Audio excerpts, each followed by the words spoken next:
Good morning all of you. Welcome to bio classes. आज हम लोग पढ़ेंगे सेल, यूनिट ऑफ लाइफ, जीवन की इकाई। तो जैसा कि हम लोग जानते हैं कि क्लास 11th में क्या हम लोग class 8th 7th 9th 11th 12th यहाँ तक कि ग्रेजुएशन तक हम सेल के बारे में पढ़ते हैं, क्योंकि सेल को जीवन की इकाई कहा जाता है। इसलिए आगे देखते हैं, स्टार्ट करते हैं हम लोग की क्लास आज। तो आज हम लोग का टॉपिक क्या है? ओवरव्यू ऑफ सेल, कि सेल के बारे में एक्चुअली सेल है क्या। देखते हैं सेल क्या है। Cell fundamental unit of life. क्या? Fundamental unit of life. ठीक है। All organism are composed of cell. तो जितने भी ऑर्गेनिज्म आप लोगों ने देखे होंगे सब सेल से बने होते हैं। Some are composed of single cell, कुछ सिंगल सेल से बने होते हैं जिन्हें यूनिसेलुलर कहते हैं, और कुछ एक से ज़्यादा मिलके जो मतलब ग्रुप ऑफ सेल मिला के या कंपोज्ड ऑफ मैनी सेल मिला के मल्टी सेलुलर ऑर्गेनिज्म बनते हैं। तो जो सिंगल सेल से बने उन्हें यूनिसेलुलर ऑर्गेनिज्म कहते हैं, और जो मल्टी सेलुलर ऑर्गेनिज्म होते हैं वो कई सारे सेल से मिलके बनते हैं। इस वजह से cell is the fundamental structural and functional unit of all living organism कहा जाता है। ठीक है। तो एक साइंटिस्ट थे रॉबर्ट हुक। कौन थे ये? Robert Hooke.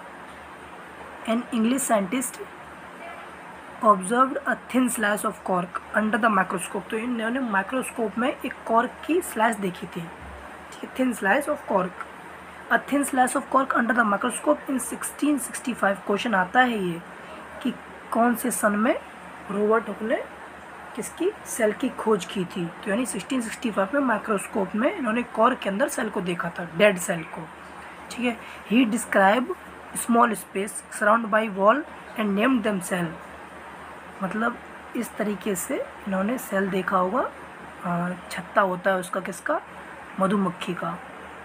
तो कहीं ऐसे ही मिल गया होगा, तो इनने उसको सेल का नाम दे दिया इस तरीके से। तो यानी जो एक ये सेल है, इस एक सेल को इन्होंने बॉक्स बोला, तो उस बॉक्स को बाद में सेल का नाम दे दिया गया। लेटर उसके बाद में इसने रॉबर्ट ब्राउन ने discover the nucleus of cell, और सेल के अंदर न्यूक्लियस खोजा। वो किसने खोजा? रॉबर्ट ब्राउन ने। तो क्वेश्चन आप लोग याद रखिएगा, कब? जो रॉबर्ट हुक है, कौन? हुक। ठीक है। इन्होंने क्या खोजा? सेल। ठीक, सेल की खोज की। और जो रॉबर्ट ब्राउन है, कौन? ब्राउन, इन्होंने न्यूक्लियस की खोज की। किसकी? न्यूक्लियस की। तो ये याद रखिएगा, एक नंबर में क्वेश्चन मिल जाता है। ठीक है बच्चों। आगे उसके बाद देखते हैं। हाँ, और आगे क्या इसमें एक स्टडी ऑफ सेल, जो एमएससी में या फिर पीएचडी में सेल के बारे में ज़्यादा पढ़ते हैं, उस स्टडी को साइटोलॉजी के नाम से जानते हैं। यानी साइटोलॉजी क्या है? Study of cell. ठीक है। स्टडी ऑफ सेल, स्ट्रक्चर के बारे में, उसका फंक्शनल के बारे में, रिप्रोडक्शन के बारे में, ये सब हम सेल बायोलॉजी में पढ़ते हैं। तो father of cytology Robert Hooke. क्यों? क्योंकि इन्होंने सेल को खोजा। ही कॉइन्ड द टर्म सेल, और इन्होंने जो सेल का टर्म भी दिया है, किस बुक में लिखा है? माइक्रोग्राफिया। तो जो रॉबर्ट हुक है हमारे सर, जिसने वो खोजा है, इन्होंने अपनी किताब लिखी थी माइक्रोग्राफिया। क्या? माइक्रोग्राफिया। ठीक, इसमें इन्होंने सेल के बारे में बताया है अच्छा खासा। ठीक है। और याद रखिएगा, जो रॉबर्ट हुक थे उन्होंने डेड सेल खोजी थी। कैसी? Dead cell. ठीक है। और जो एंटोन वॉन ल्यूइनहॉक हैं, कौन? एंटोन वॉन ल्यूइनहॉक, इन्होंने 1683 में पहली सेल देखी थी जो लाइव थी। किसमें? बैक्टीरिया, प्रोटोजोआ, आरबीसी, स्पंज, जिसमें आप मानना चाहें। ठीक है। याद हो गया क्या? जो लिविंग सेल है वो एंटोन वॉन ल्यूइनहॉक ने देखी 1683 में, और जो डेड सेल है वो रॉबर्ट हुक ने देखी थी। ठीक है। तो हम लोगों ने पढ़ लिया था क्या, कि साइटोलॉजी मतलब होता है स्टडी ऑफ सेल। ठीक है। मतलब जो सेल का अध्ययन करते हैं उसको हम साइटोलॉजी के नाम से जानते हैं। अब हम पढ़ेंगे क्या, cell theory. Cell THEORY, cell theory. अब भाई जब सेल की खोज हो चुकी है तो सेल के बारे में भी तो पढ़ेंगे। अब किसी लड़के का नाम ले लिया तो उसके फैमिली बैकग्राउंड की भी तो जानकारी लेंगे ना, तो वही हम लोग पढ़ाई कर रहे हैं, सेल थ्योरी। तो दो साइंटिस्ट हुआ करते थे कभी, कब, 1838 में। ये रहे, क्या नाम है, मैथियस स्लीडन। क्या, Matthias Schleiden. Started that all plant tissue consisted of cell. जो क्या नाम, देखो एक बार आप देख लो क्या नाम है, हम SCH, ठीक है, LEIDEN, स्लीडन। इनका कहना था कि जितनी भी प्लांट टिश्यू हैं वो सब सेल से मिलके बनती हैं, ठीक है भाई। 1838 में स्लीडन सर ने कह दिया कि जितनी प्लांट टिश्यू हैं वो सब सेल से मिलके बनती हैं, ठीक है। दूसरे साइंटिस्ट आए, क्या नाम था उनका, 1839 में SH श्वान। क्या, श्वान, ठीक, T श्वान याद रखो, T श्वान, ठीक है। 1839 में ये क्या बोले थे कि जितने भी एनिमल टिश्यू हैं, बच्चों सुनिएगा, जितने भी एनिमल टिश्यू हैं वो सब सेल से मिलके बनते हैं। किससे, सेल से मिलके बनते हैं। तो कब कब, 1838 एंड 1839, इन दोनों ने मिलकर क्या बता दिया कि प्लांट सेल और एनिमल सेल दोनों सेल से मिलके बनते हैं, दोनों के टिश्यू सेल से मिलके बनते हैं। एक पॉइंट ये हो गया इस सेल थ्योरी का, ठीक। अब कभी कभी नीट में या फिर क्वेश्चन आ जाता है कि प्लांट को किसके बारे में बताया, यानी मैं कहने मतलब ये था जो प्लांट टिश्यू हैं वो सेल से मिलके बनती है, ये किसने बताया। जो एनिमल टिश्यू हैं वो सेल से मिलके बनती है, ये कैसे बनाया, किसने बताया। एक ट्रिक देखो अपनाते हैं, क्या ट्रिक, देखो कैसे SH श्वान। श्वान मतलब संस्कृत में होता है कुत्ता, कुत्ता। तो कुत्ता क्या है, एक एनिमल, याद रख लो। श्वान यानी जिसने एनिमल के बारे में बताया, यानी जितने भी एनिमल टिश्यू सब सेल से मिलके बनती हैं। बाकी दूसरा वाला तुम लोगों को ऑटोमेटिक याद हो ही जाएगा कि स्लीडन के बारे में, प्लांट के बारे में बताया होगा। तो ये याद रखिएगा, श्वान मतलब कुत्ता, यानी जितने भी एनिमल टिश्यू सेल से मिलके बनती है, किसने बताया, श्वान ने, ठीक है। आगे बढ़ते हैं। उसको देखो साइंटिस्ट है कौन, रुडोल्फ वर्च्यू। इन्होंने क्या बताया कि जो सेल है वो प्री एग्जिस्टिंग सेल, यानी पुरानी सेल जब मरने वाली होती हैं उनसे नई सेल उत्पन्न होती हैं, जब वो मर जाती हैं तब नई सेल बन जाती हैं, यानी प्री एग्जिस्टिंग सेल से मिलके नई सेल बनती है। रुडोल्फ वर्च्यू ने बताया ये। तो ये 3 पार्ट हैं सेल थ्योरी के, कितने, 3 पार्ट। पहला देखते हैं क्या है पहला part, living things are made of cell, बताई दिए थे। दूसरा, cell are the basic unit of structure and function of living और थिंग्स। तीसरा, स्लीडन वर्क विद प्लांट, मतलब प्लांट के बारे में बताया कि जितनी भी प्लांट टिश्यू है सब सेल से मिलकर बनती हैं। तीसरा, श्वान, यानी श्वान मतलब कुत्ता, कुत्ता मतलब एनिमल, तो जितने भी एनिमल टिश्यू हैं वो सब सेल से मिलकर बनते हैं, श्वान ने बताया। उसके बाद चौथा, cell comes from other cell, यानी वो वर्च्यू ने क्या बताया था कि जो सेल डिवाइडिंग होता है वो प्री एग्जिस्टिंग सेल से होता है, यानी पुरानी सेल से मिलकर नई सेल बनती है, ये बताया जब माइक्रोस्कोप में किसने देखा, रुडोल्फ वर्च्यू ने, ठीक है। आगे देखते हैं हम लोग, इसके बाद क्या है, ये सेल थ्योरी के पार्ट हो गए। ये देखो, ये हमने आप लोगों को एक तरीके से डायग्राम बताया है जिसमें आप लोग ध्यानपूर्वक देख लीजिएगा, ठीक है। देखते हैं क्या है। और ये हमारा है क्या, सेल, क्या है, सेल, ठीक। तो सेल को 3 भागों में बांट दिया, कितने, 3। पहला, सेल कवरिंग, ठीक। दूसरा, वैक्यूल। तीसरा, प्रोटोप्लाज्म,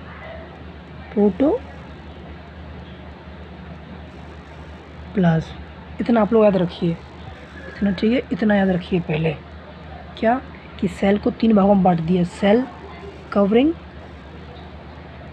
वैक्यूल एंड प्रोटोप्लाज्म। ये याद रखिएगा ध्यान से। अब मैं इसको रब करने वाला हूँ। सेल को 3 भागों में बांटेंगे, सेल कवरिंग, वैक्यूल, प्रोटोप्लाज्म। ठीक है, आगे देखते हैं। ठीक, अब देखिए वही इसमें दिखाया गया है, cell cell cell covering, vacuole, protoplasm. 3 भागों में बांट दिया। सेल कवरिंग को बांटा गया पहला सेल वॉल में, दूसरा प्लाज्मा मेम्ब्रेन में। यानी कुछ ऑर्गेनिज्म होते हैं जिनमें सेल वॉल पाई जाती है, कुछ में नहीं पाई जाती है। प्लाज्मा मेम्ब्रेन जहाँ तक सभी में पाई जाती है। ठीक है, वैक्यूल यानी एक वाटर का भरा हुआ थैला होता है जिसमें प्लांट में बड़ा होता है और एनिमल में छोटा होता है। प्रोटोप्लाज्म बड़ी चीज़ है। क्या? प्रोटोप्लाज्म। प्रोटोप्लाज्म को हम 2 भागों में बांटेंगे। कितने भागों में? 2। तो सेल कवरिंग को क्या बांटे थे? सेल वॉल में, प्लाज्मा मेम्ब्रेन में। वैक्यूल कोई मतलब नहीं है। प्रोटोप्लाज्म को बांटेंगे किस में? ये यहाँ पे प्रोटोप्लाज्म है, ये साइटोप्लाज्म बांटा गया और न्यूक्लियस में बांटा गया। किसमें? साइटोप्लाज्म में और न्यूक्लियस में।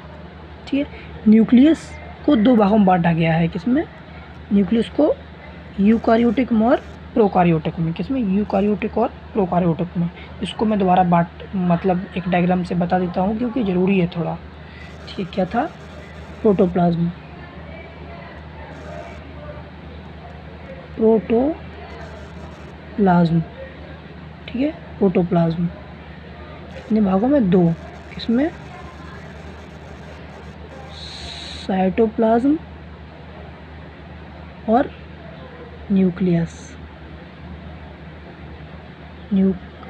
ठीक है, इसमें बांट दिया हम लोगों ने।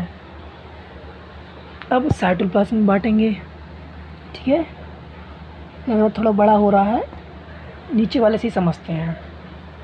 ठीक, तो साइटोप्लाज्म बांटा, प्रोटोप्लाज्म को साइटोप्लाज्म में और न्यूक्लियस में, और न्यूक्लियस को यूकारियोटिक में, प्रोकारियोटिक में। साइटोप्लाज्म को 2 भागों में बांटे, सेल ऑर्गेनेल में और सेल इंक्लूजन में। किसमें? सेल ऑर्गेनेल्स में और सेल इंक्लूजन में। सेल ऑर्गेनेल्स में क्या आते हैं? Mitochondria, plastid, ER, endoplasmic reticulum, Golgi bodies, lysosome, cilia, ribosome, centrosome. अब ये देखिए डीएमबी मतलब डबल मेम्ब्रेन बाउंड, यानी जो 2 मेम्ब्रेन से कवरिंग हो उन्हें हम डीएमबी का नाम देते हैं। किसका? डीएमबी का। तो कौन कौन है डीएमबी? माइटोकॉन्ड्रिया, अच्छा ऐसे याद कर लो ये डीएमबी। हाँ ठीक है, mitochondria, plastid, ER, Golgi bodies, इनके ऊपर इस तरीके की 2 मेम्ब्रेन पाई जाती हैं, इसलिए इन्हें डबल मेम्ब्रेनस कहते हैं। ठीक है, उसके बाद कौन आएगा? सिंगल बोल दो, सिंगल मेम्ब्रेन बाउंड, यानी जिनके ऊपर केवल एक वो होगी मेम्ब्रेन। कौन होगा? लाइसोसोम और सीलियर फ्लैजेला। और जो क्वेश्चन पूछा जाता है, यानी क्या पूछा जाता है? ये नो मेम्ब्रेन बाउंड, जिनके ऊपर कोई मेम्ब्रेन नहीं होती है, वो कौन है? राइबोसोम्स और सेंट्रोसोम। ठीक है, सेल इंक्लूजन में क्या आ जाएगा? स्टोरेज बॉडीज़, यानी तुम्हारी कार्बोहाइड्रेट, फैट, प्रोटीन, ये सब। एक्सक्रेटरी सब्सटेंस में जो बाहर निकलता हुआ, यानी पसीना हुआ, स्वीट हुआ, ये सब। सीक्रेटरी सब्सटेंस में कौन आ जाएगा? एंजाइम वगैरह, ये सब हो गए। तो इसको हम एक चार्ट के रूप में लिखा है, आप लोग स्क्रीनशॉट ले लीजिएगा और याद कर लीजिएगा। आगे देखते हैं इसके बाद में ये cell size. Cell differ greatly in size, shape, active. देखो जितना बड़ा सेल होगा, मतलब जितना बड़ा ह्यूमन बीइंग होगा, एनिमल होगा, उसकी कितनी बड़ी सेल होगी, जितना छोटा होगा उतनी छोटी उसकी सेल होगी। तो size of prokaryotic cell is less than eukaryotic cell, यानी जो प्रोकैरियोटिक सेल वो छोटे होते हैं तो सीधी सी बात उनका छोटा साइज होगा। Metabolically active cell are small size, तो जो भी मेटाबॉलिकली एक्टिव होती है उसका स्मॉल साइज होता है। ठीक है, सेल साइज किस पर डिपेंड करती है? जितने ज़्यादा क्रोमोसोम नंबर उतना उसका cell size. Example smallest cell कौन सी है? माइकोप्लाज्मा। मोस्ट बैक्टीरिया 3 से 5 म्यूएम के होते हैं। लार्जेस्ट सेल ऑस्ट्रिच सेल, जो लिखा हुआ है। Longest cell nerve cell 90 centimetre length में होती है। और ह्यूमन आरबीसी का डायमीटर कितना है? 7.0 म्यूएम इन डायमीटर। ठीक है, आगे देखते हैं। अब सेल शेप पे आते हैं। किस पे? सेल शेप पे। तो cell shape also greatly varied, मतलब डिस्क लाइक हो सकती है, पॉलीगोनल हो सकती है, कोलोक्यूबिडल हो सकती है, थ्रेड लाइक हो सकती है। तो जैसे जैसे फंक्शन होंगे उस हिसाब से वो वेरीड करेगी। जैसे इसमें देखिए लिखा है यहाँ पे, रेड ब्लड सेल कैसी होती है, round and biconcave. White blood cell amoeboid होती है। Columnar epithelial cell long and narrow होती है। Nerve cell branch and long होती है। तो ये हो गया हम लोगों का क्या कि सेल को ओवरव्यू क्या है। सेल साइज डिपेंड करती है कि जितना बड़ा ऑर्गेनिज्म उतने बड़ा सेल। सेल शेप से सेल शेप पे सही है। तो नेक्स्ट क्लास में हम लोग क्या पढ़ेंगे, प्रोकार्योटिक यूकार्योटिक में डिफरेंस क्या होता है, ठीक है, एनिमल सेल प्लांट सेल में डिफरेंस क्या होता है। फिर उसके बाद हम पढ़ेंगे वही सेल मेम्ब्रेन, प्लाज्मा मेम्ब्रेन, ठीक है, इन सबको पढ़ेंगे। Thank you student. Next class में हम लोग मिलते हैं कुछ क्वेश्चन को लेके।